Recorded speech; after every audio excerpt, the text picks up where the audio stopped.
I went through my little brother's text messages, but what I found made me put him up for adoption. Oh god, I'm so fucking terrified. I always knew something was off about my little brother, but now, please, I need help. I just don't know what to do. My little brother Jeremy is 5 years younger than me. He's a sweet kid, but really quiet, the kind who wears glasses and gets shoved around in the hallway. When I was in high school, I followed him through the middle school hallways, watching out for him like a hawk so his bullies couldn't get to him. I don't mean to brag, but I was pretty popular, so I was able to use my influence to protect him while I was in the school. After I graduated, it got more difficult. I heard about it even all the way at university. Mom would call me crying about Jeremy. The other kids called him names: freak, psycho, creep, It used to make my blood boil. If I was home, I'd never let anyone hurt Jeremy, but he's still my little brother. I was thrilled when I came home last spring break and discovered that Jeremy had landed himself a girlfriend. As soon as I walked in the door, he was talking non-stop about this girl, Teresa. She's beautiful, she's kind, she's smart, she likes all the things Jeremy likes, on and on. Now you have to understand, Jeremy almost never talks. I'm the closest person to him in this world, and he never says more than 5 sentences a day to me. Of course, I was so excited for him, but I was also a little suspicious about this girl. As soon as he said her name, I went into overprotective sister mode. I started poking and prodding, asking questions in an attempt to really understand this Teresa chick. I asked him how they met, but what I really wanted to know was what her intentions were. What's she like? But the real question was why she was going after my quiet, harmless little brother. Do you see each other often? Does she live around here? That meant, when do I get to meet her and grill her for myself? Jeremy seemed blissfully unaware of the true intent of my interrogation. He answered all my questions freely and dreamily. I took careful note of all his answers, mentally promising to wring her little neck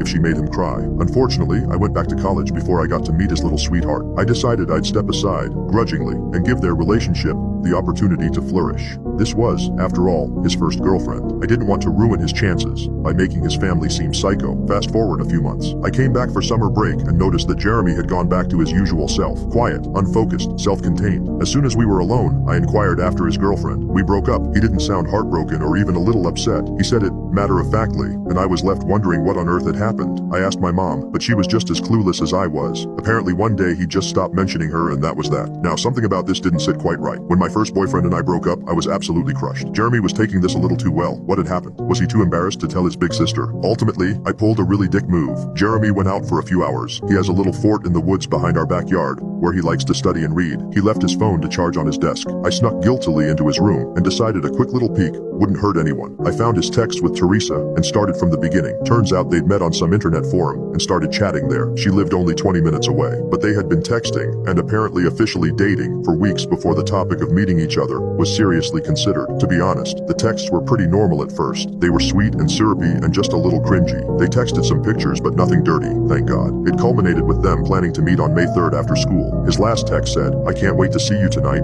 I love you 3. And after that, there was nothing. Seriously, it's so weird. No more texts, and when I checked his call history, I found that there were no more calls either. Something was up with that. Had something gone wrong that night? What was up? Frustrated, I decided to check the internet. I'd figured out her full name from the text messages, so I figured it would be easy to do a quick Google search to find her Facebook, Twitter, and whatever else. My heart practically stopped when the top hit was a missing persons report. I read through the report frantically, my heart lodged firmly in my throat. Teresa Evans, age 15, never returned home from school on May 3rd, reported missing May 4th. Anyone with information regarding her disappearance is to contact the police immediately. Something was wrong. Something was dreadfully wrong. My mind was racing through the possibilities. Had they been assaulted? Was Jeremy too afraid to come forward about whatever had happened? Was he being threatened?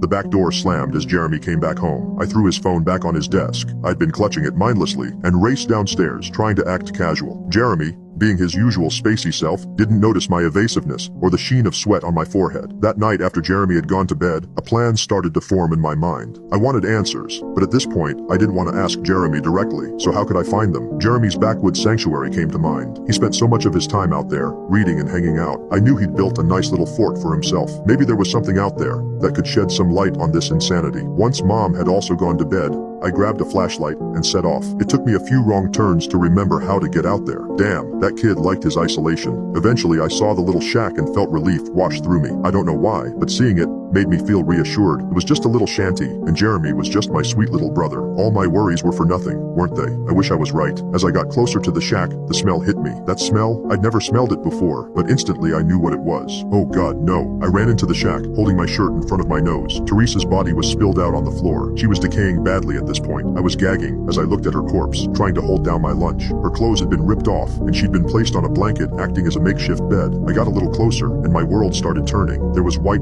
stuff between her legs and her chest. It was, oh God, it was Jeremy's. I ran outside as far as I could and threw up, and I puked again and again. Oh sweet Jesus, my little brother. I walked back in a daze and crawled into bed, shivering. Oh man, I had to call the cops. I had to get them involved. But my brother, but Jeremy. I ended up staying at a friend's house for a few days. I told my mom we were going out of town on a road trip, but really I just needed some time to figure out what I was going to do. Of course, I had to tell the cops, but could I do that? Oh please, not my sweet little brother. I returned home yesterday, utterly exhausted and having reached no conclusions. As soon as I walked in the door, I heard Jeremy's animated, excited voice. My chest tightened up as I walked into the kitchen and saw him talking Mom's ear off. I looked at the two of them warily. Hey Jeremy, what's up? He grinned at me and said, hey, guess what, Hannah? I got a new girlfriend.